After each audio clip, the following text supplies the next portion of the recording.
Most people go to school, graduate and get a job they love. And although there's nothing wrong with that, I walk a different path. As a kid, I already spent hours drawing, doodling and creating. Imagination is a powerful thing. Studying painting at college made me realise I wanted to be an artist for the rest of my life. I went on to do a 3-year painting course at the Wimbledon College of Arts, but after a while I figured out this just wasn't the path I was meant to follow. So I made one of the biggest decisions in my career to date. I left school to pursue my dreams on my own. What makes my work truly unique is the layer of glue I add on top of the painting. It's really satisfying to me. I can be more creative and fluid in my art. The painting really comes to life. I still have the painting where I first used this technique. It's displayed in my hallway. Adding glue creates a 3-dimensional element.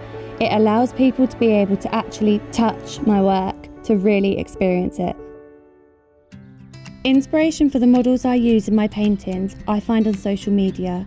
I'm able to scroll hours and hours looking for that one perfect photograph before I start sketching and gluing. Working part-time in an art gallery is an incredible source of inspiration for me as well. By being able to see all the different styles from the artists in the gallery, I have picked up so many different techniques and materials that I now incorporate in my work. For me, glue is the finishing touch to my art. There is something magical about it.